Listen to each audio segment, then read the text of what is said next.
हे everyone, good morning.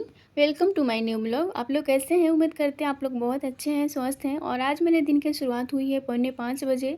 और आज है सैटरडे, हस्बैंड को ऑफिस नहीं जानी है होती है आज, तो लंच बॉक्स भी मुझे नहीं बनानी है। पूरी जल्दबाजी नहीं है कि सुबह जल्दी से कुछ काम करनी है, तो मैं 2 घंटे यहाँ पर अभी स्टडी करूँगी आराम से। अभी यहाँ पर मैं पॉलिटी का रिवीजन कर रही हूँ। ज़्यादा से ज़्यादा रिवीजन करना है, एग्ज़ाम नज़दीक है तो ज़्यादा से ज़्यादा रिवीजन करेंगे, वही हमारे एग्ज़ाम में काम आएगा। तो रिवीजन करेंगे। रिवीजन का मतलब ये नहीं कि आप सिर्फ आप पढ़ते जा रहे हैं और दिमाग में आप कट नहीं रहा है, ऐसा नहीं करना है। अभी दिमाग में पूरे तरीके से कंसंट्रेट होकर दिमाग में अटाना है। उसके बाद थोड़ा होता है ना कि 1 घंटे बहुत अच्छा से पढ़ लेते हैं तो लगता है कि अब आगे कुछ नहीं याद हो रहा। तो मैं क्या करती हूँ, 1 घंटे बहुत अच्छे से रिवीजन करती हूँ, उसको याद करती हूँ, दिमाग में स्टोर करने की कोशिश करती हूँ। उसके बाद फिर अगला कुछ और पढ़ाई करती हूँ, वीडियो पढ़ लेती हूँ। तभी मैं वीडियो पढ़ी, उसके बाद अभी मेरा टाइम हो गया पानी आने का। और यहाँ पर कपड़े बहुत थे, 1 सप्ताह से कपड़े रखे हुए थे। मैं डेली कपड़े नहीं धोती हूँ, मुझे कपड़ा धोना बहुत भारी लगता है। हर रोज़ जो जितना ज़रूरत रहता है मैं उतना ही धोती हूँ, क्योंकि टाइम उतना नहीं बचता है। 24 घंटे आप पढ़ाई पर नहीं है, बहुत सारे काम होते हैं, सिर्फ पढ़ाई पर रहता है कि ये पूरा करना वो पूरा करना है, तो कपड़े नहीं धोते। काम चलता है तो चलने देते हैं। जब मूड पूरा अच्छे से बन जाता है कि आज कपड़ा धोना है तो मन से धो लेते हैं, नहीं तो बिना मन का मैं कपड़ा धोने बैठूँगी तो फिर मन भी नहीं लिया, बहुत टाइम वेस्ट होगा, इसलिए मैं नहीं धोती। और बहुत ज़्यादा कपड़े हो गए हैं।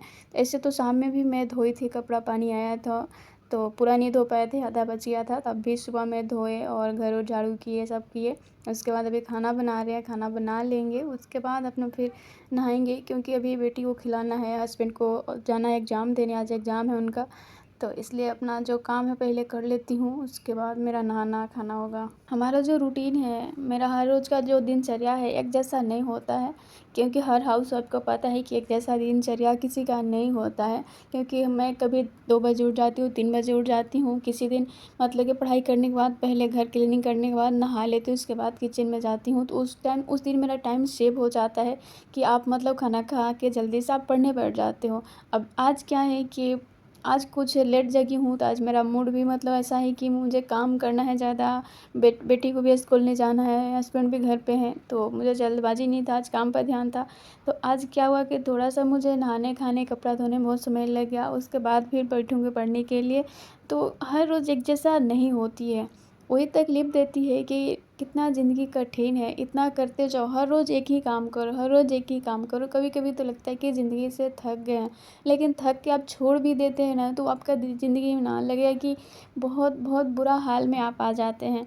इसलिए कभी 1-2 दिन मेरा ऐसा हुआ है कि छूट गया है, मैं मतलब फ्रस्ट्रेट होकर छोड़ देती हूँ कि बिल्कुल मैं कुछ नहीं करती हूँ, पूरे के पूरे मैं सब छोड़ देती हूँ। उसके बाद लगता है कि मतलब कि अब ज़िंदगी में कुछ बचा ही नहीं है, मतलब लगता है कि अब एकदम रुक सा गए हैं, एकदम मृत्यु के समान हो गए हैं।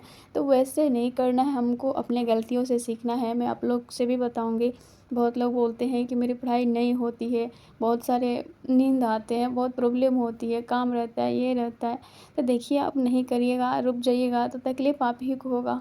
और पहले भी हम बता चुके हैं और फिर आप लोग से बताएँगे कि मेरा एक सबसे बड़ा कमज़ोरी है कि मेरा क्या है, आप लोग से मैं बता रही हूँ कि मैं पढ़ाई नहीं करूँ। मेरा जो टारगेट रहता है, जिस दिन होता है कि पढ़ाई कम होती है और काम भी रहते हैं, तो लगता है कि काम करूँ कि पढ़ाई करूँ। हर रोज़ मतलब ऐसा नहीं होता है, कभी-कभी ऐसा हो जाता है कि इतना सारा पढ़ना है, मेरा हो नहीं रहा, मेरा मन के अनुसार हो नहीं रहा, तो मैं बहुत परेशान हो जाती हूँ, बहुत परेशान हो जाती हूँ। क्यों ना मुझे हमेशा पढ़ने के लिए मिले, हम हमेशा पढ़ते ही रहें।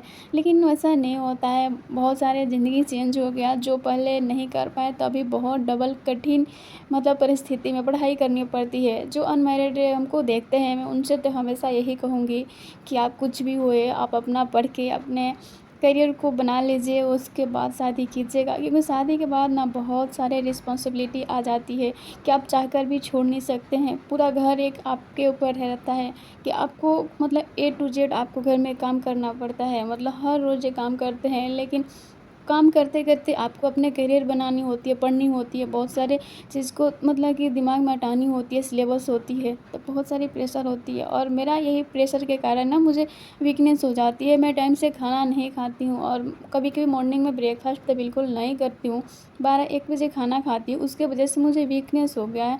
बस वीकनेस अभी मैं सही हो रही हूँ, बस वीकनेस हो गया, मैं कई बार वीडियो में बताई हूँ। तो लोग बोल रहे हैं कि मतलब क्या प्रेग्नेंट है क्या? मतलब ऐसा बिल्कुल नहीं है, मैं प्रेग्नेंट नहीं हूँ। बस मुझे हमेशा ऐसा ही होता है कि कभी मैं कुछ काम के लेके प्रेशर में रहती हूँ, मेरे ऊपर तनाव रहती है, तो तनाव मेरे को कुछ नहीं रहती है, बस सिर्फ़ पढ़ाई की रहती है, जिससे मेरी पढ़ाई नहीं होती है, मैं बहुत टेंशन में होती हूँ। कभी-कभी तो लगता है मैं बहुत ज़्यादा बीमार पड़ जाऊँगी, क्योंकि नहीं पढ़ाई होती है तो मुझे बहुत टेंशन होती है। और होता है हर रोज़ एक जैसा नहीं होता, हर रोज़ आप आइडियल नहीं बन सकते हैं। कभी-कभी होता है ना कि माइंड लूज़ हो जाता है, तो थोड़ा-सा आप स्लो हो जाते हैं और पढ़ाई आपका लगता है कि छूट रहा है, छूटने के डर से और छूट जाता है, तो वो तकलीफ़ देता है। तो बस टेंशन और प्रेशर में रहिएगा तो और स्वाभाविक बात है कि कमज़ोरी होगा ही। और मैं अपना कमज़ोरी जानती हूँ कि मैं थोड़ा-सा भी टाइम वेस्ट करूँगी तो मेरा मतलब कि बहुत ख़राब समय जाएगा, मैं चिंता में बन जाऊँगी, मेरा पढ़ाई थोड़ी-सी भी कम होगी तो। इसलिए मैं कभी भी अपना टाइम को ख़राब नहीं करती हूँ और मोबाइल में टाइम तो बिल्कुल नहीं देना चाहती। किसी दिन दे दी तो समझिए कि उस दिन मेरा पूरा दिन ख़राब जाएगा, क्योंकि वो दिमाग में मुझे चलता रहता है कि मेरा आधा घंटा मतलब मोबाइल की वजह से चला गया, मतलब गलत बात मेरे माइंड में चलने लगता है। इसलिए ना मतलब कि पहले मेरा जो समय गया है ना, मतलब कि बहुत समय का मैं महत्व समझती हूँ। और इसलिए कभी भी ना अपना समय को नहीं वेस्ट करती हूँ और एक्टिव रहती हूँ कि आप पढ़ाई में हमेशा एक्टिव रहे। जो काम है, काम करने के बाद तुरंत आप पढ़ाई करने के लिए बैठ जाएँ। पढ़ाई करने के बाद जो भी काम है करने के लिए मतलब कि जो पॉजिटिव इम्पैक्ट पड़ता है वैसा काम करें, तो आपका पढ़ाई सही हो जाती है और आपको वैसा ही करनी चाहिए। क्योंकि देखिए हम लोग का जो मतलब कि होता है ना कि समय ख़राब हो गया, मुझे लगता है कि मुझे जो करना था अब नहीं कर पाए, अब कर पा रहे हैं, तो समय का बहुत महत्व समझते हैं कि अभी नहीं कर पाएँगे तो बहुत सारी बात होते हैं, बच्चे को पढ़ाना, बच्चे को पूरा ध्यान देना, तो मुझे जल्दी से जल्दी करना। हमारे पास उतना समय नहीं है कि हम अभी मतलब कि अनमैरिड हैं, माँ-बाप के घर में हैं, हमको बहुत समय है, मुझे करना है, उतना उस टाइम नहीं होता है टेंशन, लगता है कि समय है। लेकिन अब आप मतलब एक ऐसा सिचुएशन में होते हैं ना कि लगता है कि हाँ, समय का कितना महत्व है। तो समय का महत्व को समझते हुए पढ़ाई को ना सीरियस पढ़नी चाहिए, उसको मतलब कि जितना हो सके सही से करनी चाहिए, ईमानदारी से, तभी कुछ हो पाएगा। और मुझे जितना समझ है, जितना अनुभव है, उसके अनुसार मैं बोलूँगी कि आप दिन भर बिज़ी रहते हैं और आप अपना जो भी काम है ईमानदारी से करते हैं, तो आपके अंदर एक पॉजिटिव एनर्जी आती है और आपका पूरे दिन सही रहता है। तो उस तरह से हर दिन को बनानी चाहिए और ईमानदारी से अपना काम को करनी चाहिए।